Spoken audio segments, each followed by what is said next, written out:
ನೆಮ್ಮದಿಯಿಂದ ಸುಖವಾಗಿದ್ದೀರಾ? ಈ ಒಂದು ಮೀಡಿಯಾದ ಮೂಲಕವಾಗಿ ದೇವರ ವಾಕ್ಯ ನಿಮ್ಮ ಬಳಿಗೆ ದಿನಾಲು ತಲುಪಿಸ್ತಕ್ಕಂಥ ಒಂದು ಪ್ರಯತ್ನ ನಾವು ಮಾಡ್ತಾ ಇದ್ದೇವೆ. ಈ ವಾಕ್ಯವನ್ನು ಕೇಳತಕ್ಕಂಥವರು, ಈ ವಾಕ್ಯವನ್ನು ಓದತಕ್ಕಂಥವರು ಧನ್ಯರೆಂಬುದಾಗಿ ದೇವರ ಒಂದು ವಾಕ್ಯ ಭಾಗದಲ್ಲಿ ನಾವು ನೋಡ್ತಕ್ಕಂಥವರಾಗಿದ್ದೇವೆ. ಪ್ರೀತಿಯ ದೇವರ ಮಕ್ಕಳ, ಇವತ್ತು ಒಂದು ವಚನ ನಿಮ್ಮೊಂದಿಗೆ ನಾನೇನು ಮಾಡ್ತೀನಿ ಅಂದರೆ ಹಂಚುವುದಕ್ಕಾಗಿದ್ದೇನೆ. ಇಬ್ರಿಯರಿಗೆ ಬರೆದ ಪತ್ರಿಕೆ 13ನೇ ಅಧ್ಯಾಯದಲ್ಲಿ 8ನೇ ವಚನ. ಇಬ್ರಿಯರಿಗೆ ಬರೆದ ಪತ್ರಿಕೆ 13ನೇ ಅಧ್ಯಾಯದಲ್ಲಿ 8ನೇ ವಚನ.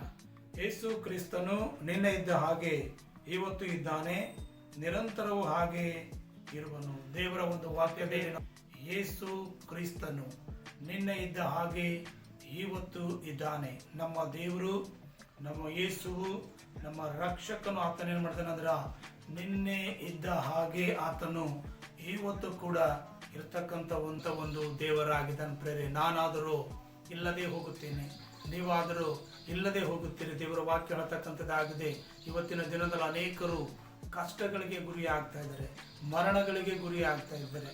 ಅನೇಕರು ಇವತ್ತು ಇದ್ದು ನಾಳೆ ಇಲ್ಲದೆ ಹೋಗುತ್ತಾ ಇದ್ದಾರೆ. ಆದರೆ ದೇವರಾದರೂ, ಯೇಸುವಾದರೂ ನಿನ್ನೆ ಇದ್ದ ಹಾಗೆ ಇವತ್ತು ಹಾಗೆಯೇ ಇದ್ದಾನೆ.